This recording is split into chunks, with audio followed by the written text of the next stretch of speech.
नमस्कार दोस्तों, स्वागत है आपके अपने YouTube चैनल संस्कृत अड्डा पर।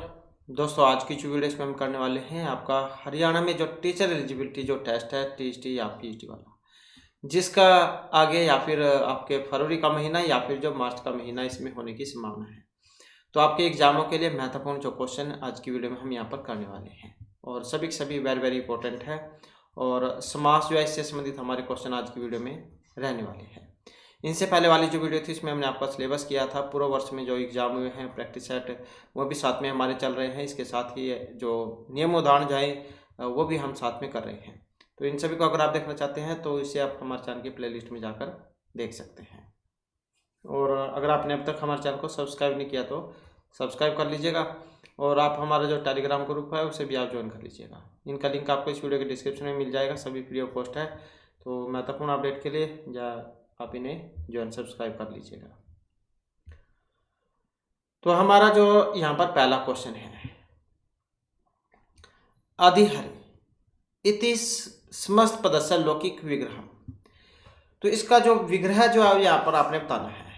और ये इससे पहले वाली जो वीडियो थी उसमें हमने आपके समास भी किए थे, तो अगर आपने नहीं देखे हैं तो उसे आप देख लीजिएगा क्योंकि महत्वपूर्ण जो है यहाँ पर आपके रहेंगे। अब बात करें यहाँ पर समास की। समास होता क्या है? समसनम समास है, तो यही हमने उसमें पढ़ा था, समसनम समास है, यही पढ़ा था हमने। अर्थात अनेक पदों का एक साथ रखा जाना या अलग अलग अर्थ वाले पदों का मिलकर एक हो जाना, एक पद बन जाना तथा एक ही अर्थ का बोधक बनना समास कहलाता है। समास कितने होते हैं? समास जो है ये 5 माने गए हैं। कौन कौन से होते हैं? तत्र विशेष संज्ञा विनिर्मुक्त हैं, केवल समास है। और प्रायण पूर्व पदार्थ प्रधान अव्ययभाव द्वितीय समास है। प्रायण उत्तर पदार्थ प्रधान तत्पुरुष तृतीय है। तत्पुरुष भेद कर्मधार्य भेदो द्विगु। और प्रायण अन्य पदार्थ प्रधान है बहुब्रीहि चतुर्थ है। प्रायण उभय पदार्थ प्रधान है द्वंद्व पंचम है। तो ऐसे जो यहाँ पर 5 ये माने गए हैं, तो जिसमें केवल समास हो जाएगा, आपका व्यभाव हो जाएगा, तत्पुरुष है, तत्पुरुष इसी के आगे कर्मधारय भेद है, कर्मधारय के आगे फिर ये द्विगु भेद है, तो ये तो गिना नहीं जाता है। और बहुब्रीहि और जो आपका द्वंद्व समास है, तो ऐसे जो 5 ये हो जाते हैं। अब जो यहाँ पर अधिहरि जो आया है, जब हम इसका लौकिक विग्रह बनाएंगे तो कौन सा बनेगा? यही बन जाएगा हरौ इति। ये तो चलो इसका हमने लौकिक विग्रह बना लिया। अलौकिक अगर हमें बनाना पड़े तो हम कैसे इसको बनाएंगे?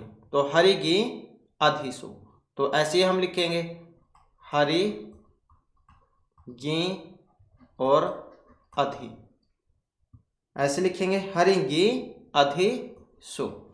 तो ये हो जाएगा इसका अलौकिक विग्रह। तो लौकिक हरवित है और ये हरि गी अधिसु, ये इसका लौकिक हो जाएगा। अव्ययभाव समास जो है ये अव्ययभाव समास है क्योंकि शुरू में अव्यय उपसर्ग है। 16 प्रकार का ये माना गया है। तो 16 प्रकार आप देखना चाहते हैं तो आप जाए समास वाली वीडियो जरूर देख लीजिएगा, जो भी हमने इनसे पहले की थी 4-5 दिन पहले, तो उसमें हमने इनके बारे में विस्तारपूर्वक आपको बताया था। तो अव्ययभाव समास की पहचान यही है, शुरू में अव्यय उपसर्ग आपको देखने को इसमें मिलता है।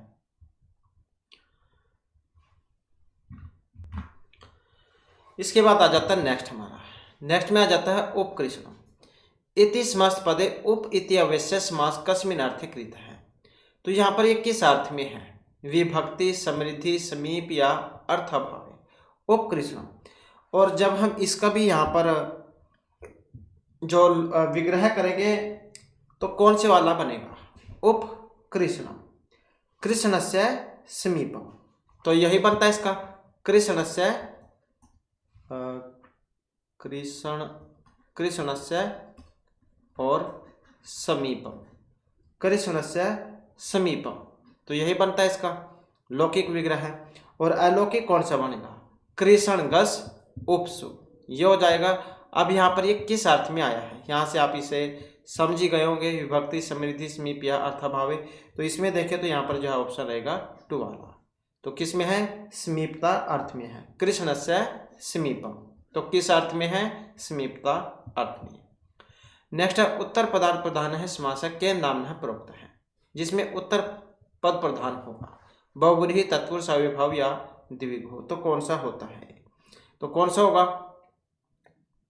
तो उत्तर पद मतलब द्वितीय पद जिसमें प्रधान होगा।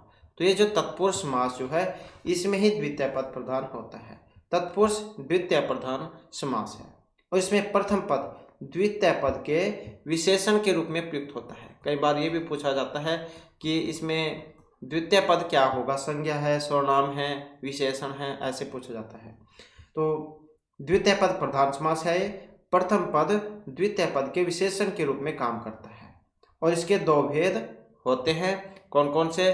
व्याधिकरण तत्पुरुष समास और समानाधिकरण तत्पुरुष समास। अब ये जो व्याधिकरण तत्पुरुष समास जो है इसके आगे 6 भेद माने गए हैं: द्वितीय, तृतीय, चतुर्थी, पंचमी, षष्ठी, सप्तमी तत्पुरुष समास। तो जो उत्तर पद प्रधान जो है कौन सा है? तत्पुरुष समास। अगला क्वेश्चन आ जाता है समानाधिकरण तत्पुरुष किम व्यपदिश्यते?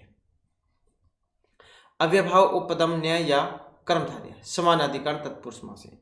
तो समानाधिकरण जो तत्पुरुष समास है तो इसमें अगर हम देखें तो यहाँ पर हमारा आंसर है ऑप्शन 4 वाला। तो इसी का आगे भेद जो है कर्मधारय समास जो है इसको माना गया है। तत्पुरुष समास का ही भेद कर्मधारय, कर्मधारय का ही आगे भेद द्विगु समास है। और ये समानाधिकरण की अगर हम बात करें, समानाधिकरण तत्पुरुष समास क्या होता है?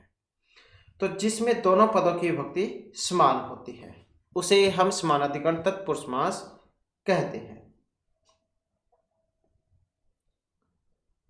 जैसे कृष्ण है, सर्प है, मतलब इसमें दोनों में सेम विभक्ति है, कृष्ण में और सर्प में प्रथम विभक्ति जो उसका प्रयोग यहाँ पर हुआ है। नेक्स्ट आ जाता है पितरौ। पितरौ इति समस्त पदस्य विग्रह स्यात्। ये जो पितरौ जो यहाँ पर बना है इसका जब हम विग्रह करेंगे तो कौन से वाला बनेगा, कौन से इसमें समास है? तो समास की बात करें तो यहाँ पर बनेगा ऑप्शन ए वाला। तो यही बनता है इसका माता च पिता च। अब कौन सा समास है इसमें? तो द्वंद्व जो समास है उसका प्रयोग हुआ है इसमें, जहाँ जिसमें पूर्व पद, जिसमें प्राय पूर्व पद एवं उत्तर पद दोनों ही पद प्रधान होंगे तो वो होगा द्वंद्व समास। च जो होता है उससे जोड़ा जाता है और 3 भेद इसके होते हैं। अब यहाँ पर ये सिंपल ही पूछा गया है, इसका सिर्फ विग्रह है। अब क्योंकि इसके 3 भेद हैं तो पितरौ किसके अंतर्गत आता है? तो ये जो एक शेष द्वंद्व समास है उसके अंतर्गत आता है। तो 3 भेद है इसके, इतरेतर द्वंद्व समास, समाहार और एक शेष द्वंद्व समास। तो ये जो एक शेष द्वंद्व समास है उसका उदाहरण है ये पितरौ, माता च पिता च। जिस द्वंद्व समास में 2 या 2 से अधिक पदों में से केवल एक ही पद शेष रहेगा तो उसे कहते हैं हम द्वंद्व समास। तो ये वाला हो जाएगा इसका। इसके बाद है कंठे काल है कस्य उदाहरणम अस्ति। अब ये जो कंठे काल जो यहाँ पर आया है किसका यहाँ पर उदाहरण है? तो ये समानाधिकरण बहुब्री का है, कर्मधारय, व्याधिकरण बहुब्री या तत्पुरुष समास किसका है? कंठे काल है। तो यहाँ पर इसमें अगर हम देखें तो ये जो ऑप्शन 3 में जो दिया गया है ये जो व्याधिकरण बहुब्री जो समास है तो इसी का उदाहरण है। और इसको अगर हम देखें तो बहुब्री समास क्या होता है? तो जिसमें पूर्व और उत्तर पद अप्रधान तथा अन्य पद प्रधान होता है तो वह बहुब्री समास आपका कहलाता है। बहुब्री समास में जितने भी पद होंगे वे सभी मिलकर एक दूसरे पद के विशेषण होते हैं। जैसे लंबोदर है, लंबमुद्रम यशस्य है। लंबोदर किसको कहा जाता है? तो गणेश जी के लिए आता है जिसका बड़ा पेट है, मतलब जिससे हमें किसी अन्य ही शब्द के बारे में पता लगा तथा गणेश के बारे में। तो लंबमुद्रम दोनों विशेषण विशेष्य तो हैं लेकिन वे किसी अन्य गणेश की विशेषता बतला रहे हैं तो वो होगा आपका बहुब्रीहि समास। तो कंठे काल की अगर हम यहाँ पर बात करें तो जब हम इसका लौकिक विग्रह बनाएंगे तो क्या बनेगा? कंठे कालः यशस्य, कंठे कालः यशस्य ये बन जाएगा। और अलौकिक कंठगी कालसु ये हो जाएगा इसका अलौकिक विग्रह। इसके बाद है पाणिपादम। पाणिपादम इति पदस्य लौकिक विग्रह स्यात्। ये जो पाणिपादम जो आया है इसका लौकिक विग्रह कौन सा बनेगा? और लौकिक विग्रह की बात करें तो यहाँ पर कौन सा वाला होगा इसमें? तो ये 2 वाला ही हो जाएगा। पाणि च पादौ च येषां समाहार है। अब ये समास कौन सा है इसमें? तो जैसे कि हमने द्वंद्व समास पढ़ा था, उसके 3 भेद थे। तो ये जो समाहार द्वंद्व समास जो है, समाहार, उसका भेद है। जिस समास में आए हुए पद अपना अर्थ बतलाने के साथ साथ समूह या फिर समाहार का बोध कराएंगे तो उसे हम द्वंद्व समास कहेंगे। और ये सदा नपुंसक लिंग के एक वचन में होगा, इतना आप याद रखिएगा। पाणी पादव, पाणी च पादव च तेषाम समाहार है या एषाम समाहार है। तो ऐसे जा पाणी पादम ये बनेगा। नेक्स्ट है उदित है। इति शब्द प्रकृति प्रत्यय स्तः। अब इसमें उदित है जो इसमें प्रकृति प्रत्यय कौन सा आया है? तो इसमें देखें तो कौन सा बनेगा? ये हो जाएगा वद धातु साथ में कत प्रत्यय। हमने संप्रसारण पढ़ा था, इन है संप्रसारण वाला। तो इसमें उ को व होता है, जैसे कि अंश सूत्र है, ई को या, उ को वा, री को रा, ली को ला करता है। तो ऐसा जो इसको उल्टा फिर वो संप्रसारण में होता है, जैसे उ है, उ को वा, तो इसका मतलब विपरीत हो जाता है बस ये। अब नेक्स्ट आ जाता है गरम प्लस में क्षत्रि। इति प्रत्यय कृदंत, कृतकृदंत रूपम स्यात्। अब इसका कौन सा बनेगा? गच्छत, गमत, गच्छवान, या ये गम हो गया यहाँ पर। तो इसमें देखें तो कौन सा जा इसका बनेगा? तो यहाँ पर जो ऑप्शन रहेगा एक वाला, गम धातु है, गम धातु, और जब हम क्षत्रि प्रत्यय बनाएंगे तो गच्छत जा रूप इसका बनेगा। और ये प्रत्यय जो अभी हमने इनसे पहले वाली वीडियो में किए थे, तो उसे आप देख लीजिएगा अगर आपने नहीं देखे हैं तो, क्योंकि इसमें उसके तरीके से फिर आपको ये समझ में आ जाएंगे। क्रिय धातु में जब हम तुमुन प्रत्यय जोड़ते हैं तो कौन सा कृदंत रूप यहाँ पर बनेगा? कृतम, कर्तुम, कृतम या कर्तुम, कौन सा बनेगा क्रिय धातु में जब हम तुमुन बोलते हैं? तो तुमुन जब हम इसमें लगाएंगे तो कर्तुम जा रूप इसका बनेगा, जो यहाँ पर ऑप्शन 3 में दिया गया है। क्योंकि ये जो उन जो है इसका लोप हो जाता है, तुम शेष बचता है, इसका रिकार होकर कर्तुम रूप बनेगा। उत्तर जा उसके द्वारा। नेक्स्ट आ जाता है उपकृत्य। इति कृदंत रूपे प्रकृति प्रत्ययो स्तः। ये जो उप और क्रि है जो यहाँ पर कृदंत रूप, इसमें प्रकृति प्रत्यय आपने बताने हैं। उप तो जैसे उपसर्ग हो गया, क्रि धातु हो जाएगा। अब कौन सा प्रत्यय इसमें लगा है? तो इसमें आसानी से आप एकदम से पहचान जाओगे अगर आपने ये प्रत्यय जो किए थे, क्योंकि लैप जो प्रत्यय है उसमें शुरू में उपसर्ग होता है, जैसे यहाँ पर है, तो यही फिर इसका हो जाएगा उपक्रि लैप। नेक्स्ट है ल्यूट प्रत्यय इत संज्ञक लोपे कृते यु स्थाने किम आदेश होती? यु ल्यूट प्रत्यय है। अब ल्यूट में क्या है? ला का और स्टा का, तो लोप हो जाता है, यु शेष बचता है। फिर इसमें एक युवर ना को सूत्र आता है जो अनोरक करता है, तो यु को अनोरक। तो यहाँ पर फिर इसमें कौन सा होगा? तो इसमें अगर हम देखें तो यहाँ पर जो ऑप्शन कौन सा बनेगा? यही हो जाएगा आ। इसके बाद है दान्य है। इतर प्रत्यय अस्ति। दा धातु तो है इसमें, अब प्रत्यय कौन सा है? या, नियम, अनियर या अनक, किस प्रत्यय का यहाँ पर प्रयोग इसमें हुआ है? तो दा धातु और अनियर प्रत्यय का प्रयोग यहाँ पर हुआ है। अनियर में अन्य शेष रहेगा, इसका लोप हो जाएगा, तो फिर बन जाएगा दान्य। कारक है कि अगर हम बात करें तो इसमें धातु प्रत्यय कौन सा है? क्रि तो धातु हो गई, जैसे यहाँ पर क्रि धातु है, और प्रत्यय कौन सा है? तो प्रत्यय की बात करें तो कौन सा होगा? ये वाला हो जाएगा। अना और ला का तो लोप ही हो जाएगा, वो बचेगा, यू और ना को से वो को आपको जाएगा। तो फिर उसके बाद जो कार का रूप यहाँ पर ये आपका बनेगा। अगला क्वेश्चन आ जाता है सिद्ध अवस्थापने धातु अर्थे वाच्य धातु प्रत्यय स्यात्। तो सिद्ध अवस्थापने धातु अर्थे वाच्य धातु प्रत्यय है, यत कत या घ, तो कौन सा जो है इसमें प्रत्यय होता है? तो प्रत्यय की अगर हम बात करें तो ऑप्शन कौन सा होगा? ये वाला हो जाएगा। कौन सा होगा इसमें? घ प्रत्यय। नेक्स्ट क्वेश्चन आ जाता है हमारा तस्याम अस्ति अस्मिन् इति इत्यर्थे प्रत्यय है, मतुप वतुप तमप या अन, तो कौन सा प्रत्यय होगा? तो प्रत्यय जो है यहाँ पर कौन सा रहेगा? ये वाला मतुप प्रत्यय यहाँ पर इसमें रहेगा। नेक्स्ट है रीवनाथ हलंतात च धातु का प्रत्यय स्यात्। यत घ या अनियत, रीवनाथ हलंतात, तो इसमें कौन सा होता है? अनियत प्रत्यय, तो कौन सा होगा? अनियत प्रत्यय। हरि शब्द से षष्ठी बहुवचनी रूपम अस्ति। जब हमारी जो रूप है इसका षष्ठी विभक्ति में रूप बनाएंगे तो कौन से वाला इसका रूप बनता है? हरिहो, हरिनाम, हरिनाम या हरिनाम। हरि शब्द और षष्ठी बहुवचन में जब हम इसका रूप बनाते हैं तो कौन सा बनेगा? यही बनेगा इसका।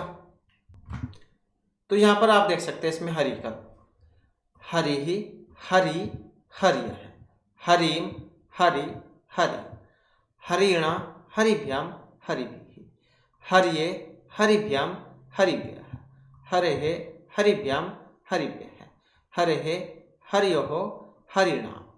यहाँ पर ऐसे भी हो जाता है, हरौ, हरियोः, हरिषु, हे हरे, हे हरि, हे हरि है।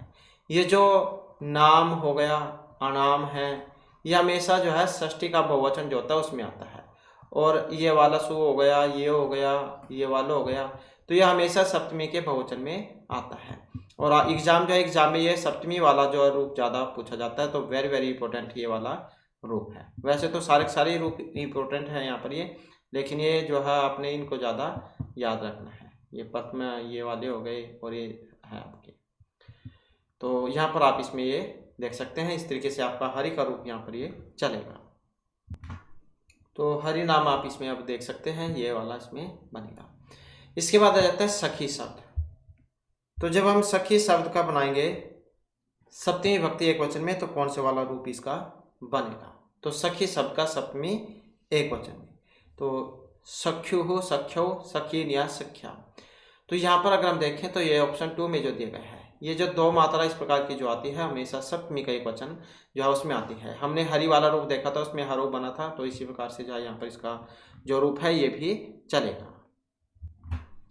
और ये आपका यहाँ पर सखी का रूप है, कैसे बनेगा? प्रथमा में देख सकते हैं, सखा सखायव सखाया है, सखायम सखायव सखी, सख्या सखीभ्याम सखीभिः, सख्ये सखीभ्याम सखीभ्यः, सख्युः सखीभ्याम सखीभ्यः, सख्युः सख्योः सखीनाम, सख्यौ सख्योः सखीसु, हे सखे, हे सखायो, हे सखाय है।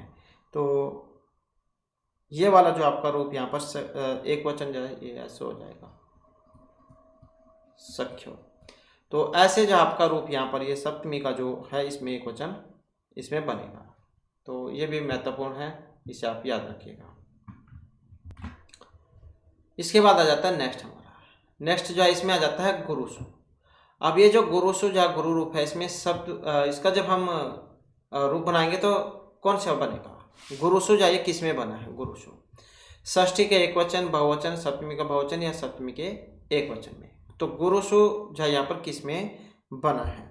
और जैसे कि हमने आपको अभी जो बताया था, तो ये सु जो है चाहे ये वाला है, ये वाला है, या ये वाला है मूर्धन्य, या ये दंते वाला है, कोई सा है सु ये, तो हमेशा षष्ठी का जो बहुवचन है उसमें आता है, ये हमेशा उसी में आएगा। सॉरी सप्तमी में, क्योंकि षष्ठी या षष्टमी में तो नाम अनाम ये वाले आते हैं। तो इसमें आप अब समझ ही गए होंगे, तो कौन सा हो जाएगा? ये वाला हो जाएगा इसमें। इसके बाद आ जाता है भूभृत शब्द से सप्तमी एक वचन रूपम अस्ति। इसका जब हम सप्तमी के एक वचन में रूप बनाएंगे तो कौन सा वाला रूप इसका बनेगा? तो यही हो जाएगा इसका ऑप्शन 1 वाला।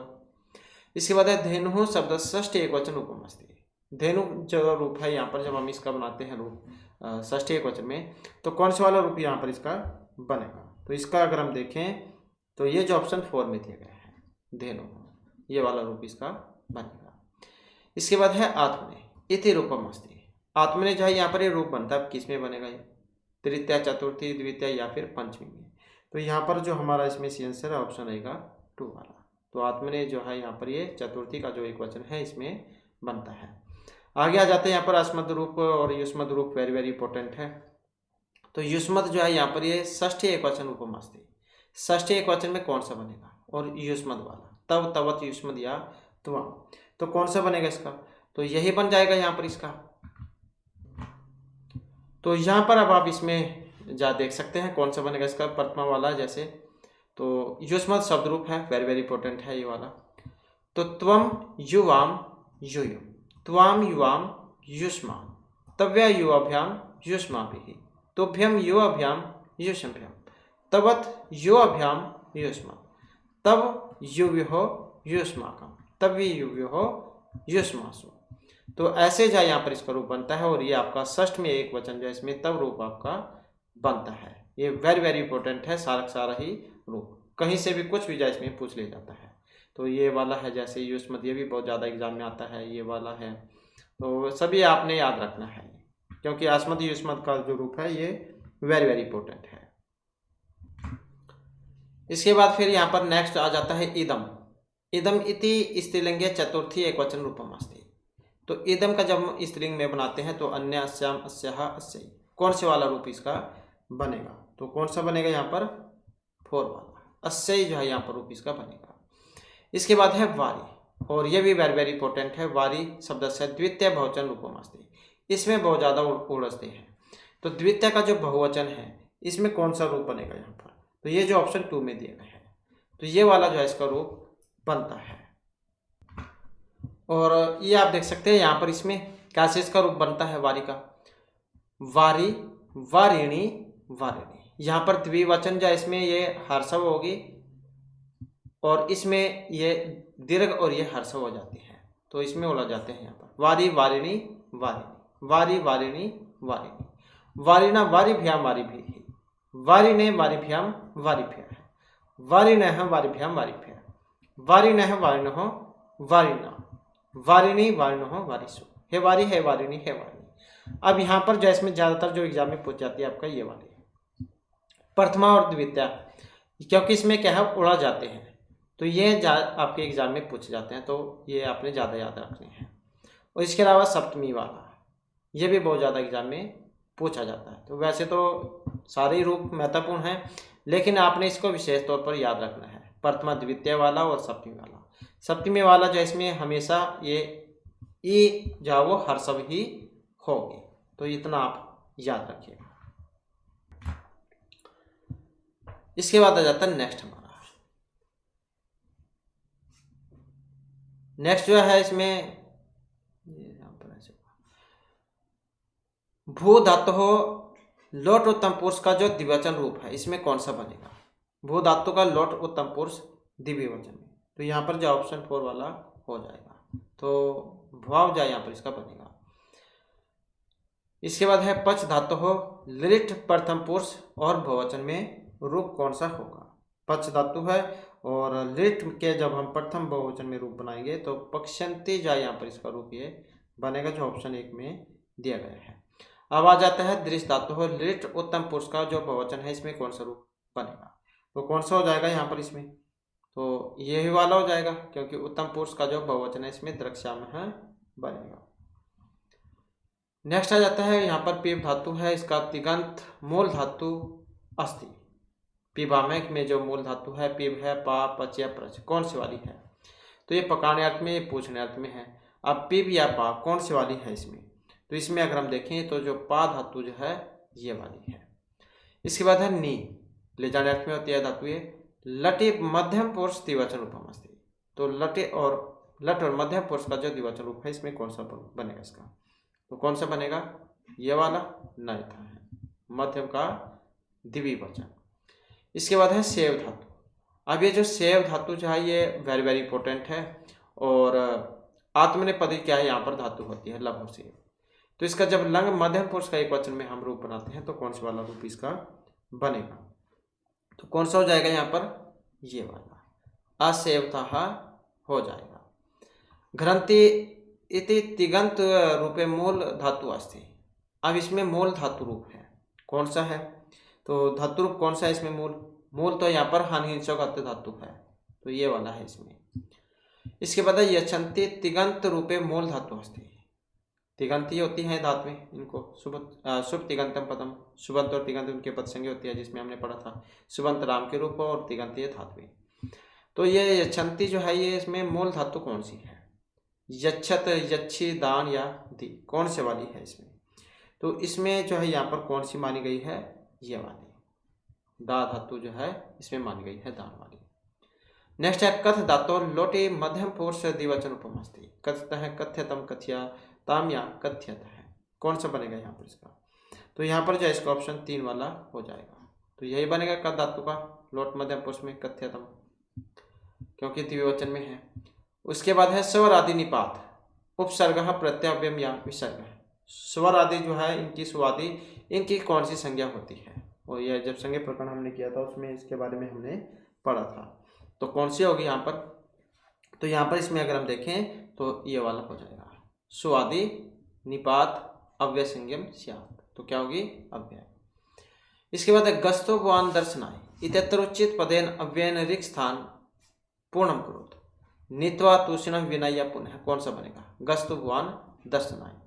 तो कौन सा आ सकता है यहाँ पर? गस्तो भवान पुनः दर्शनाय।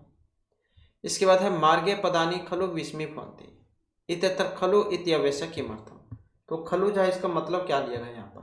मार्गे पदानि खलु विस्मय भवन्ति निश्चयेन दुर्गमेन सुखेन या त्वरितेन। तो इसमें कई बार क्या है वो अभी पूछ लिया जाता है कि इसमें अव्यय कौन सा है, कितने अव्यय हैं, 1 2 3 4 5, ऐसे भी ज़्यादा देखने को मिले हैं। तो इसमें जो है यहाँ पर देखें तो वो कौन सा माना गया है? ऑप्शन 1 को। तो खलु मतलब निश्चय। मुहूर्तम अपि जवलम सिरह न जय धुमायतु, ये रिक्त स्थान है, इसमें सहसा खलु चिरम या अद्य क्या आएगा? क्योंकि आपका जो एग्जाम है उसमें अव्यय भी आएंगे, अव्यय उपसर्ग भी। तो कौन सा आएगा यहाँ पर? मुहूर्तम अपि जवलम सिरह न च धुमायतु। तो कौन सा आ जाएगा? ऑप्शन 2 वाला, मुहूर्तम अपि जवलम सिरह न च धुमायतुम चिरम।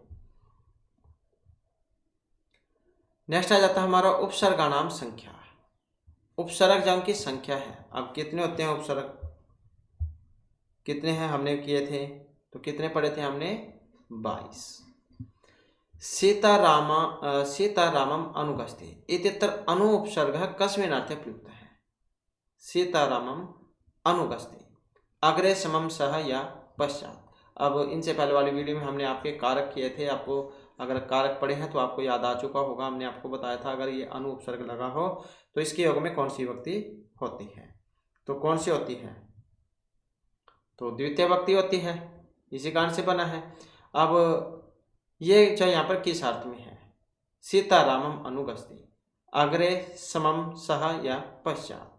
तो यहाँ पर अगर हम देखें तो ऑप्शन जो इसका कौन सा माना गया है? पश्चात, सीताराम के पीछे जाती है।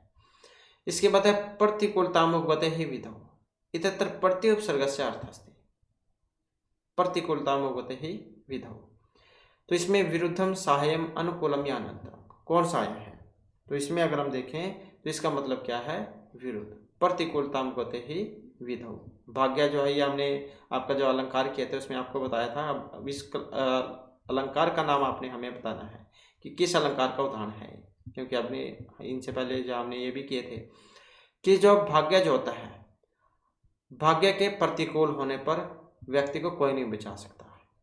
प्रतिकूलतामुपगते ही विधौ मतलब जो भाग्य है, किस्मत साथ देने आपकी बहुत जरूरी है, तभी आपके काम बनते हैं। नहीं तो 1000 किरणें भी जहाँ सूर्य जब अस्तोनिक होता है तो उसे डूबने से नहीं रोक सकती है। तो प्रतिकूलतामुपगते विधौ विरुद्धम इत्यत्र प्रति उपसर्ग से अर्थ है। प्रतिकूल मतलब क्या है? विपरीत, उल्टा वाला। तो इस प्रकार से जो यहाँ पर विरुद्ध इसका अर्थ लिया गया है, प्रतिकूल जाने पर। नेक्स्ट है शुद्ध वाक्यम चिहुत, सही वाक्य कौन सा है इसमें? मया पुस्तकम पठितम पठिनम पठितवती पठिता अपठम, सही कौन से वाला है इसमें? तो मया पुस्तकम पठितम है यहाँ पर पठितम, तो यही हो जाएगा इसका। नेक्स्ट है शुद्ध वाक्यम अस्ति तम बालकम दुग्धम यश या तेन बालकेन दुग्धम तम बालकाय दुग्धम यश, कौन सा बनेगा इसका? तो इसमें कौन सा हो सकता है? तो यही हो जाएगा तस्मै बालकाय दुग्धम यच, देनात् में चतुर्थी विभक्ति होती है। दंपत्ति पुत्रम अभाषत, सही कौन सा इसमें? उभयता योग में समय प्रीता या सर्वेशा, तो कौन सा सही है इसमें? अब इसमें जो सही जो है कौन सा वाला है? समय के कारण, दंपत्ति पुत्रम अभाषत। द्वितीय स्यात्, उभयता है समय प्रीता है या सभी के योग में, द्वितीय विभक्ति कारक प्रकरण हमने इसमें किया था। तो इन सभी के योग में अभिता प्रीता है समय निक्षाहा प्रति, इन सभी के योग में द्वितीय जो विभक्ति है उसका प्रयोग होता है। इसके बाद आ जाता है मुझे लेख लिखना चाहिए इति संस्कृत अनुवाद अस्ति। तो इसका जब हम संस्कृत अनुवाद करेंगे अम लेखम लिखामी, मया लेखम लेखनीयम, मया लेखन लेखनीय, या फिर जो ये मया लेखम लिखितम, कौन से वाला इसका बनेगा? तो मुझे लेख लिखना चाहिए। मया लेखः लेखनीयम्। चाहिए अर्थ में जो विधिलिंग लिकार वो बनता है, तो मया लेखः लेखनीय है। इसके बाद है अध्यास्ते हरिः ऋक् स्थान पूर्ति। वैकुंठे वैकुंठे वैकुंठम या वैकुंठम कौन सा बनेगा? तो इसमें हमने अभी आपके ये कार्य प्रकरण किया था, तो उसमें जो हमने आपको बताया था ये वाला उप अनुवदीय वस वाला, वस धातु की पूर्व यदि उप अनुवदी और आंग लगा हो तो क्रिया का आधार क्या है, क्या हो जाएगा? कर्म हो जाएगा। तो इसमें कौन सा फेर बनेगा इसका? और इसमें अगर हम देखें तो यहाँ पर ऑप्शन 4 वाला कौन सा हो जाएगा? अत्यास्ते हरि वैकुंठम द्वितीय विभक्ति में। नेक्स्ट आ जाता है गौसु गत है उचित पदेनिक स्थान पूर्ति कुरु। दुह्यमानम दुह्यमान दुह्यमानस्य दुह्यवंत है, गौसु गत है, तो कौन सा बनेगा यहाँ पर इसका? गौसु दुह्यमानेषु गत है, यही बनेगा इसका। नेक्स्ट आ जाता है, यहाँ पर भी आपने इसमें सही बताना है। का अन्यहुत व दग्धेन दग्धुम प्रभवति, का अन्यहुत व दग्धुम प्रभवति, तो सही कौन से वाला है?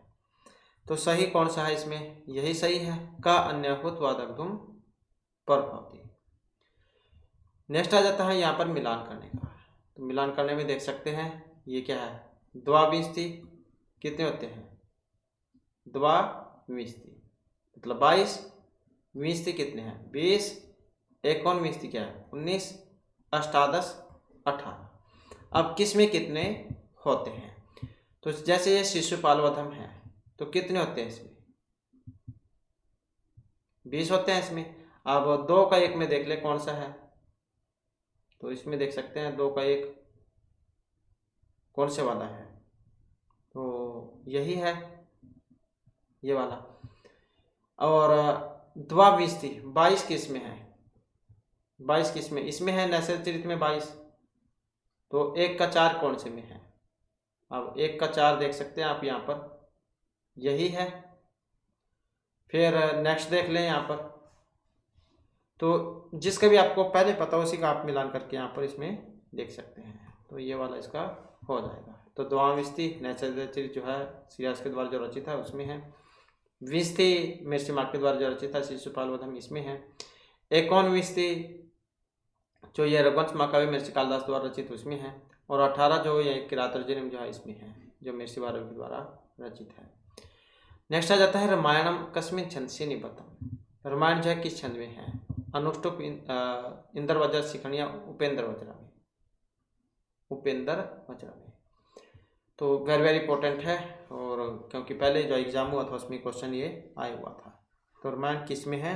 अनुष्टुप छंद में है, मिर्ची वाल्मीकि जो उनके द्वारा रचित है। कांडों में है, 500 सर्गों में है, 7 कांड है इसमें। तो और मिर्ची काली जो ये जो वाल्मीकि है आदि कवि, और काव्य रामायण आदि काव्य है। इसके बाद है कब सूर्य प्रभव वंश कब च अत्विषमति है। तो ये श्लोक है, वेरी वेरी इंपॉर्टेंट है। अब यहाँ पर भी क्या इसमें अलंकार आता है, तो कौन सा अलंकार है इसमें आप हमें कमेंट में जरूर बताइएगा। तो क्योंकि अगर आप पुरानी वीडियो को देख रहे हैं तब आपको याद होगा। तो रामायण शिशुपाल वधे रघुवंशीय महाभारत है, तो किस में आया था ये वाला? और यहाँ पर इसमें अगर हम देखें तो ये जो ऑप्शन 2 जो आया है रघुवंश महाकाव्य है, तो इसमें से है रघुवंश महाकाव्य में से। और रघुवंश जो है मिर्ची कालिदास इनके द्वारा रचित है। और आधार जो है इसका आधार ग्रंथ रामायण है। 19 है इसमें सरक, कितने हैं अभी हमने ऊपर पढ़ा ही था, 19 इसमें सरक है। और श्लोक कितने हैं इसमें? 1569 इसमें श्लोक है। श्रृंगार रस है इसमें, 31 राजाओं का वर्णन इसमें हुआ है। पहला क्वेश्चन आ जाता है जननी जन्मभूमि सर्वगादापि गरीयसी इत्युक्ते कस्मिन् महाकाव्ये उक्तः। ये रघुवंश महाभारत वाल्मीकि रामायण किरातार्जुनीय, तो कहाँ से ये ली गई है? तो इसमें अगर हम देखें तो ये जो ऑप्शन 2 में जो आया है मिर्ची वाल्मीकि की जो रामायण है उसमें से ये ली गई है। अगला क्वेश्चन आ जाता है, राजस्थान से कस्य कवि रचना बृहत्त्रयम् परिगणिता। तो ये बृहत्त्रय उसके अंतर्गत आती है। अब बृहत्त्रय में कौन कौन से आते हैं ये भी महत्वपूर्ण हो जाता है। तो बृहत्त्रय के अंतर्गत आती है यहाँ पर जो ये ऑप्शन 1 में है, मिर्ची माघ का जो शिशुपाल वध नैसचरित ये जो महाकाव्य है, तो ये बृहत्त्रय के अंतर्गत आते हैं। इसके बाद है अभिनव बाण इतिकास्ति सुबंधु दंडी देवर्षि कलानाथ शास्त्री या पंडित अंबिका दत्त व्यास है। अभिनव बाण जो ये उपाधि मिली थी तो किन्हें मिली थी, किन्हें दी गई थी, और ये जो ऑप्शन 4 में दिए गए हैं, पंडित अंबिका दत्त जो व्यास है, घटिका शतक, शतक अवधान, तो इनसे भी की जा उपाधि ने मिली हुई थी। नेक्स्ट आ जाता है, सौंदर नदम कस्य रचना वर्तते, अशोक घोष, जयदेव, कालिदास या भासस्य। सौंदरनंद सारिपुत्र प्रकरण, भूचरितम, तो जो अशोक घोष जो है इनके द्वारा रचित है। नेक्स्ट है, वर्जंती ते मूर्ध्यम पुराभूम भवंती मावेशी माइना है। तो इति सूक्ति केन कवि नोक्तः, वाल्मीकि, कालिदासेन, भारविना या माघेन। वर्जंती ते मूर्ध्यम पुराभूम भवंती मावेशी माइना है। वे मूर्ख बुद्धि लोग निश्चय ही पराजय को प्राप्त करते हैं जो दुष्टों के साथ दुष्टता का व्यवहार नहीं करते हैं। इस प्रकार की सूक्ति आई थी, वेरी वेरी इंपॉर्टेंट है। और कहाँ से ली गई है, तो ये जो ऑप्शन 3 में है यहाँ पर, ऋषि भारवी के द्वारा जो रचित है किरातर्जुनीयम, उसमें से ये ली गई है। इसके बाद है, भवितव्य नाम द्वाराणि भवन्ति सर्वत्र इति सूक्ति कस्मिन् नाटके अस्ति, अभिज्ञान शकुंतले, उत्तरामचरिते, मृच्छकटिके या मुद्रा राक्षसे। तो ये इसका संबंध किससे है, तो ये जो ऑप्शन 1 में जो आया है अभिज्ञान शकुंतला, तो उसमें से आई है। नेक्स्ट है, अध्वंकितेषु काव्येषु कथमं काव्यं बृहत्त्रयम् परिगणितम्। तो अभी हमने बृहत्त्रय की बात ही की थी, तो उसमें नहीं आता है, कौन सा है। और ये जो देखें तो यहाँ पर ऑप्शन जो 1 में दिया गया है, तथा रघुवंश महाकाव्य क्यों इसमें नहीं आता है, तो लघुत्रय जो उसके अंतर्गत आता है। बृहत्त्रय में कौन कौन से आते हैं, शिशुपाल मिर्ची माघ के द्वारा रचित है, किरातर्जुनीयम ऋषि भारवी के द्वारा रचित है, नैसचरितम श्रीहर्ष के द्वारा रचित है। तो ये 3 आएंगे बृहत्त्रय में और ये आएगा लघुत्रय में। नेक्स्ट क्वेश्चन आ जाता है, अधोक्तेषु बाणभट्टेन विरचितम काव्यम अस्ति। मिर्ची बाणभट्ट का 10 कुमार चरितम, हरिचरितम, महावीर चरितम या उत्तरामचरितम, कौन सा है। तो यहाँ पर जो इसमें हमारा आंसर है ऑप्शन कौन सा है, ये वाला हो जाएगा हर्षचरितम।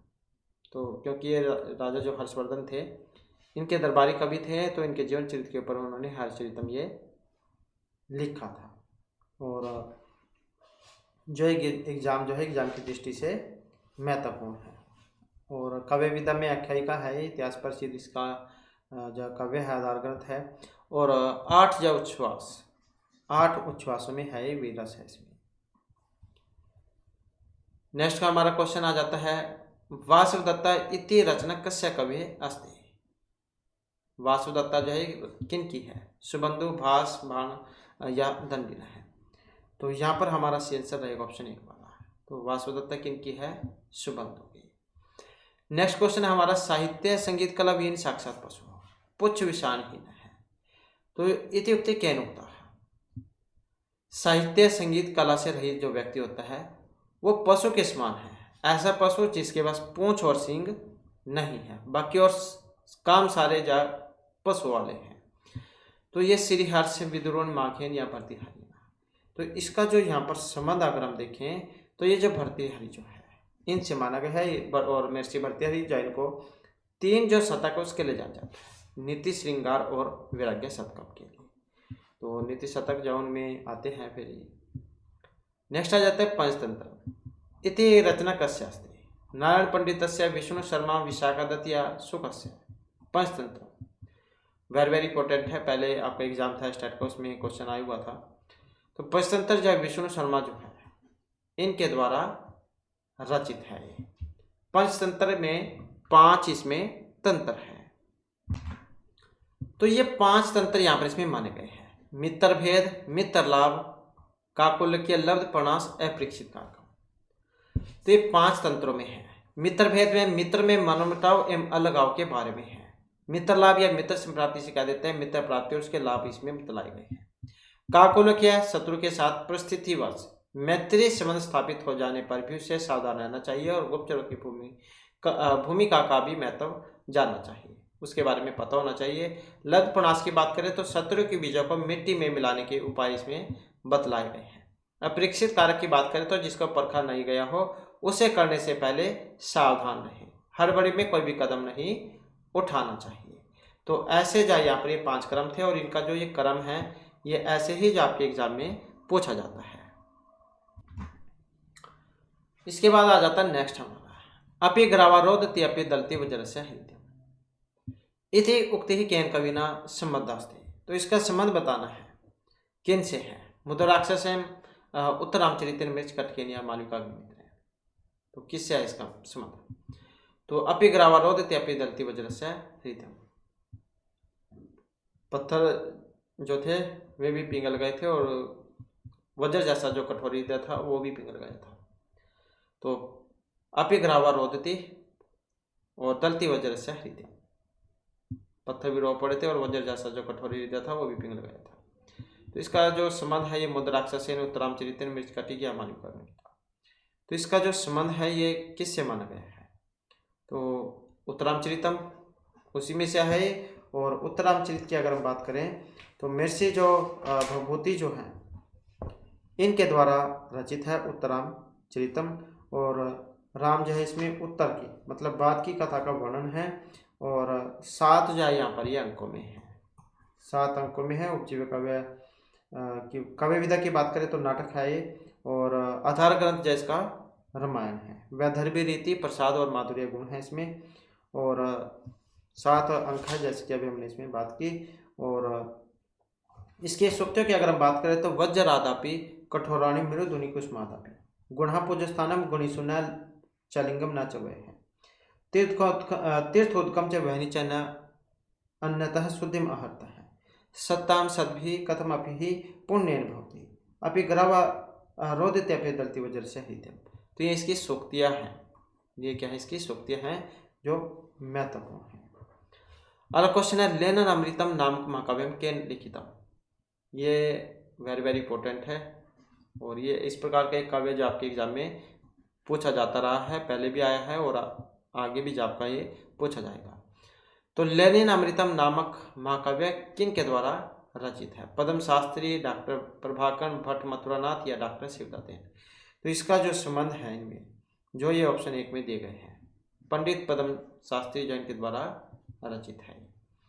नेक्स्ट है प्रातिपदिकार्थ लिंग परिमाण वचन मात्रे चतुर्थी द्वितीय तृतीय प्रथमा। तो कौन सी होती है, हमने कारक प्रकरण में सूत्र बताया था आपको। प्रातिपदिकार्थ लिंग प्रमाण वचन मात्रे प्रथमा, ये वाला सूत्र था। तो कौन सी होगी इसमें, प्रथमा विभक्ति। प्रातिपदिकार्थ लिंग परिमाण और वचन मात्र में ऊंचे नीचे कृष्ण श्री ज्ञान तट तटी तट द्रोणव्रीहि एकदो पय है। तो ये इसके उदाहरण है। इसके बाद है यहाँ पर मिलान करने का। तो अधस्थान युग्म नाम समीचीन तारकम चुनत। तो इनका क्या है, मिलान करना है। अब सही मिलान इसका कैसे होगा, जिसका पहले पता हो उसका मिलान आप करके देख सकते हैं इसमें।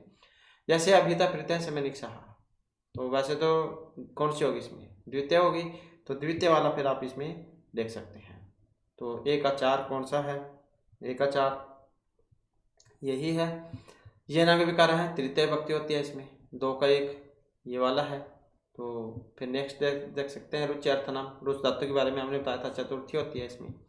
तो इस प्रकार से जो ऑप्शन 4 वाला इसमें हो जाएगा। और भीतर अर्थनाम व्याहेतु पंचमी भक्ति, तो ऐसे हो जाएगा इसका मिलान।